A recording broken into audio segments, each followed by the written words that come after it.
Sir, do you see an end game at all? I mean, or is it too early to ponder that? I know we're in the middle of all of these things that are very fluid, but how do you see it playing out? Well, you see, you need to have the kind of experience that former President Duterte has. Okay. To have faith that the people will eventually sit in judgment. Okay.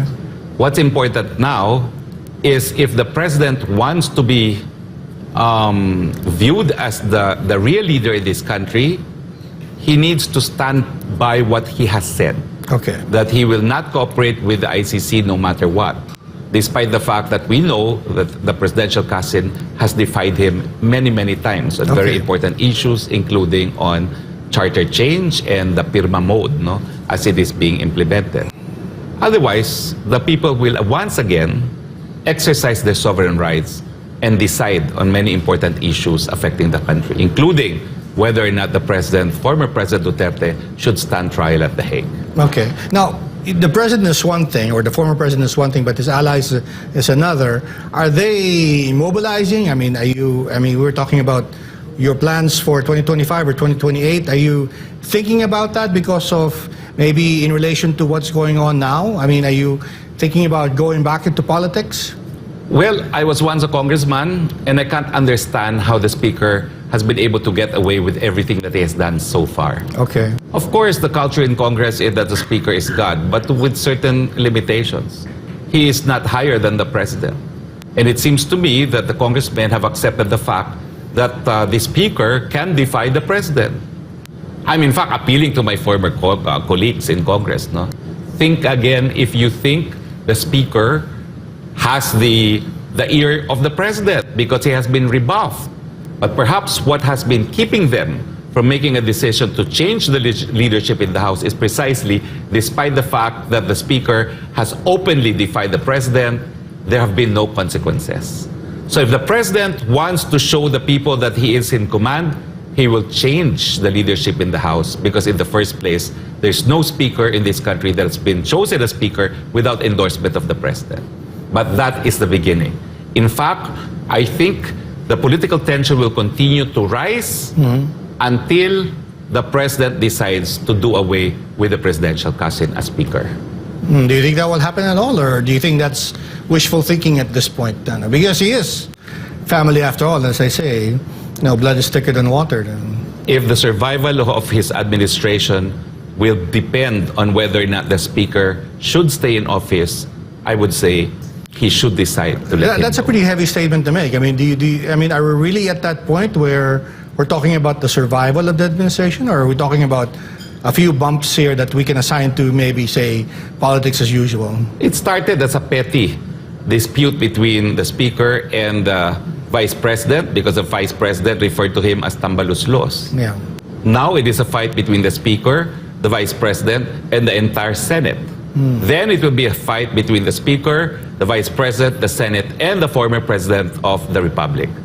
So it's getting bigger, and I think the president should realize by now that the speaker is more of an extra luggage to him rather than of any assistance to his administration. What is the bigger implication here? Because, as you said, it's happening very early, and yet there are a number of factors that, issues that need to be discussed. There is foreign policy, there's economic development, and it seems to me that we are talking about politics too early when we should be talking about, some of these, economic goals, these external threats.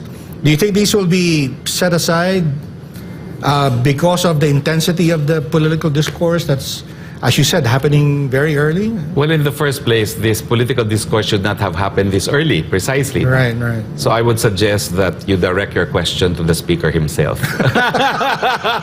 So he has to answer that. So did you say, speaking about questions that you need to answer, did you say that you were thinking about 2025 or 2028, or have you made a decision? I just think if the speaker will stay in office beyond 2025, that someone has at least to challenge him openly in the floors of Congress. Okay. And I'd like to do that. All right. So if I have to go back to Congress to do that, I certainly will.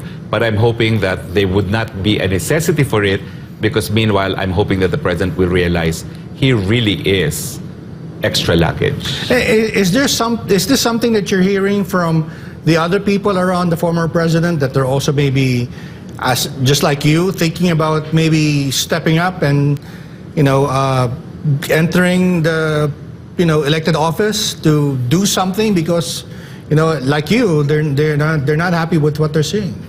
Well, my prediction, in fact, is now that the budget has been passed, many of my former colleagues will start speaking up. Okay. Many of them have opted, in fact, to join PFP and not Lakas. Why? Okay. Because they cannot work with the Speaker. Okay. Why else would they join PFP instead of Lakas when the Speaker is a member of Lakas, no? And the chairman or president or whatever, king of Lakas. Sure, Let's just call him king because I think he likes that title better. No? So I think the seeds of dissent are there. Okay. Because remember, you're talking of politicians who are in absolute control of their districts. Some of them are members of Congress and their spouses are mayors. So they cannot be treated like children. Okay. And ordered to do things, no? Just because the Speaker says so. Do you think there is maybe some maybe room to give, elbow room to, that we can give to the Speaker here? Do you think there is, maybe if he's mistaken, as you say, is there redemption or a recourse of action that he can take at this point? Because as you said, it's very, very early, right? I mean, there should be time to remedy things before the midterms, right? Of course, the remedial measure would be, if he does not want to lose his post, stop this mode of action that has been very divisive and just support the agenda of the president. And of course, promote unity within the unity team in the first place. And are you surprised that maybe some of the people that were with you with the unity team who are now in Congress are going along? I mean, is that just political game? I will say this. Okay. The closest allies of the president were not with us in the elections. Okay. You're talking of Zaldico, chairman of appropriations. Why? Did he deliver votes in Bicol for the president? You're talking of the majority floor leader, who was not even allowed into the reception room when we were in Zamboanga because he defied the president agreement. There was an agreement that he would stay outside the stadium where the rally was being conducted in Zamboanga City, and Lobregat would be inside. No? So as a result, he was not allowed to enter the place where the president had lunch. I had to go out and talk to him. That's now the majority floor leader of Speaker Martin Romualdez. Please disabuse your mind. Sure. The people, the leading lieutenants of the speakers were with us in the unity team. They were not. They were not. I want to switch topics a bit because, it seems to me that, because, SMNI is caught up in the mix here. Presumably because of its association with the former president. And now, Senator Risa Ontiveros is conducting an investigation about his religious organization. You've met Pastor Apollo Kibuloy. There's a lot of allegations around him. What do you know that maybe the public doesn't know about Pastor Kibuloy? Well, what the people do know is everyone is accorded the presumption of innocence unless proven otherwise.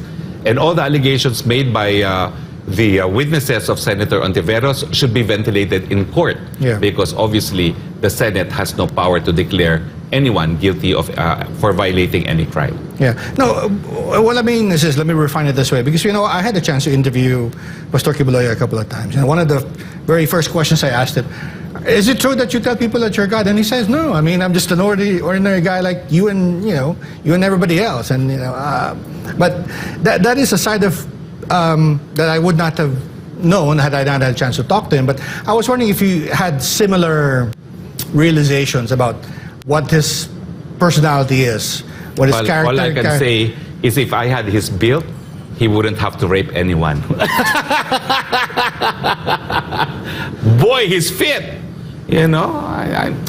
All these things, file the proper charges in court if you have the evidence, but don't do it through the court of public opinion. The fact that they're doing it through the court of public opinion means they have sinister motives. And do you think this is happening because of the political discussion that we were having earlier? Do you see it as something separate? What's your view? Is this all part of the grand scheme of the things that are happening too early, or is just coincidental? What do you think? It's inevitably linked. Okay. Why? Because it started with that petty dispute over Tambaloslos. The speaker retaliated by taking away the confidential fund of the Vice President. He thought everything was done and over with.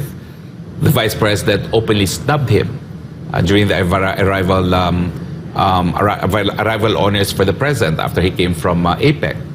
He then retaliated by asking his allies to file that resolution to cooperate with the ICC.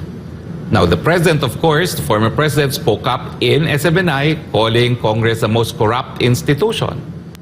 Now, that's what triggered the ire against SMNI, because we were instrumental in delivering what really is a true message, that of all branches of government, Congress is the most corrupt. Yeah. Because as I have revealed myself in my own program, congressmen have been getting away with the fact that their liquidation is a mere certification that the public funds received by them monthly has been spent for a public purpose. Whereas in the executive, we have to provide the receipt even for lunches that we bought for journalists when I was a spokesperson. So, what's wrong with what the President said, that the Congress is the most corrupt of all institutions? It is. The fact that they're the only branch of government that has a liquidation by mere certification proves this. But you see the irony in that, though, I mean, is that, you were in government before, right? And people would throw that back at you and say, how come you didn't do anything when you were in power? Because I wanted to pass my pet legislation and did so. You see, in order to be successful at passing legislation, and my kind of legislation included universal health care, free lunch, the national AIDS policy, free irrigation, you need to build a consensus. And you don't build a consensus if you pick up fights with your colleagues. And that's why the sense of collegiality in Congress is very strong, because you need to have the number of votes needed to pass legislation. So, do I regret not squealing on Congress at the time when I was a member? Not really, because in exchange, I was the one that passed the most number of national bills that have made the most difference in the lives of people. No? So I think it was a fair trade-off. The silence that brought me a sense of collegiality that enabled me to pass legislation, it was well worth it. Well, thank you for a very frank discussion. I think we can talk for hours and hours. Yes. But that's the time that we have today. Secretary, before we go, maybe you'd like to leave our guests with a message? Well, not the guests. Yeah. First to my colleagues, my former colleagues in Congress. Okay. I consider my days in Congress as my happy days. And I also consider that the legislative output that I had, which would not have happened without the support of my former colleagues, universal health care, from free irrigation, free tertiary education, would not have happened if we did not have that sense of community as an institution. But there comes a point in time when you need to prioritize the integrity of the institution itself.